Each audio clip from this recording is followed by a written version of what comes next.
they had three major policies that were going to be followed. First, Lucifer says, we have to make sure that people, humans, get to believe that Satan and his angels do not really exist. You know, Roger, that's interesting because a recent research study report that I read indicated that in a national survey, I believe it's over 75% of people do not really believe in a real tangible devil. But there is one. Oh, yeah. The next thing, the three parts policy that they had adopted there, the second one was to find a way of being able to get total control of people's minds. And that would be done by taking hypnotism out of the realm of the occult and introduce it as a new science for the benefit of mankind. They felt that by taking hypnotism out of the realm of the occult and introducing it as a new science for the benefit of mankind, they could then use people of great renown, educators, people of capacity, that would do great things, such as supposedly regress people in time to former lives that they had.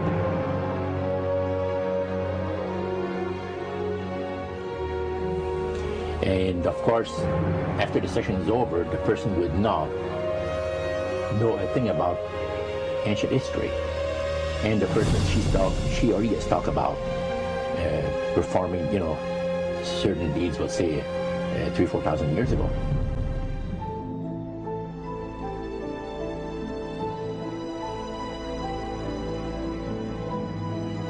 But this was their strategy. Now, what this would do for the thing is this, that it would create in the minds of the general public, solidly set in the mind of the general public, an unwavering trust in that great deception. So now this would be a way of de-Christianizing the Western world through the avenue of mysticism. The three things were, number one, that they did not want Satan did not want the human family to think that he or his angels existed. Right. The second point that you made had to do with taking control of people's minds. That's right. The third point was what? Was to destroy the Bible without burning it. Okay. See? And what was his strategy on that? On that, it was very interesting. Because after the Great General Council, it was decided that Satan would tutor Charles Darwin personally in setting up the principles of his theories of evolution. He was tutored by Lucifer himself, fallen Lucifer. And at that time, it was understood, Satan and his spirit counselors understood, that if a person was led to believe in the theory of evolution, it would, in his life, destroy completely the creation week of the Bible, the fall of man, and plan of redemption. It would do away with it. Anyone that teaches a theory of evolution is considered to be a minister of a great religious system.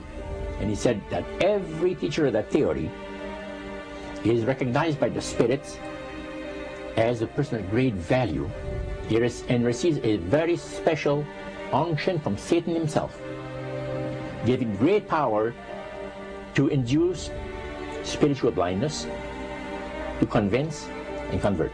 Three capacities.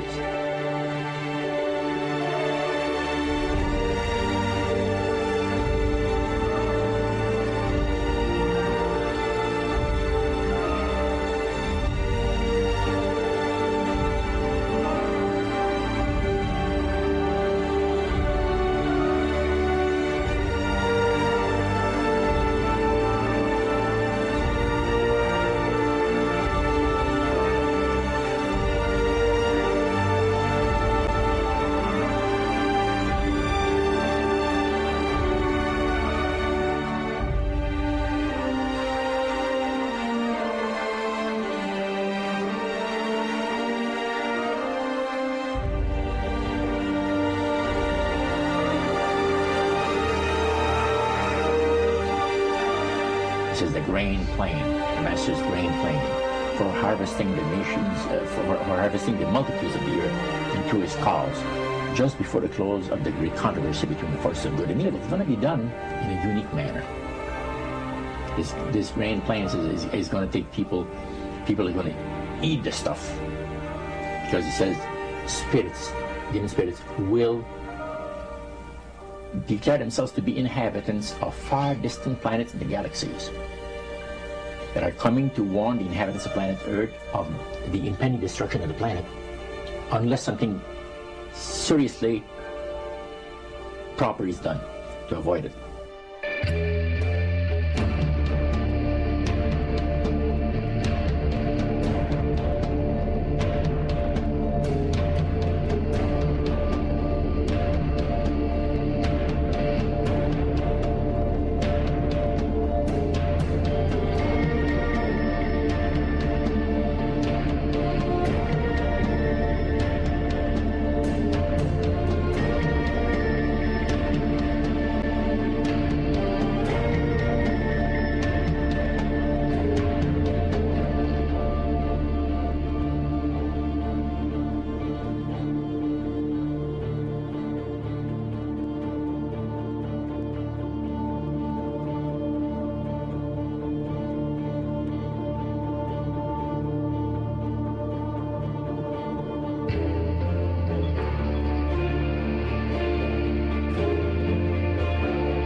Use this metaphor. If you think about Aladdin and his lamp, you've probably heard of that one.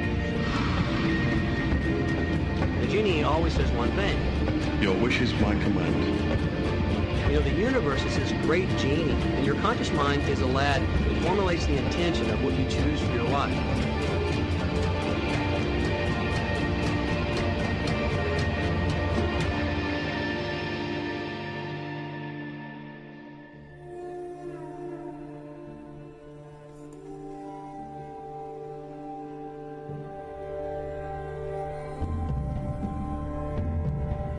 At the very heart and core of all these secret societies lurks the Kabbalah.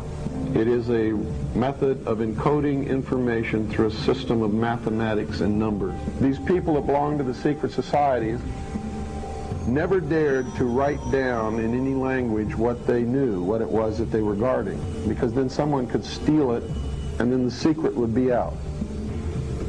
So they took this knowledge and they made it occult through a system of encoding, encryption, one of which is mathematics, numbers. Another is architecture. Everybody wonder, why do they have a fraternal organization called the Freemasons? Aren't those the guys that build walls? You bet they do.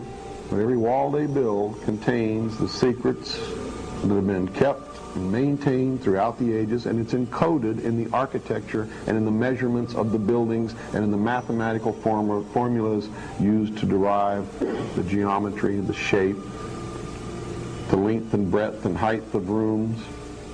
It's all encoded there.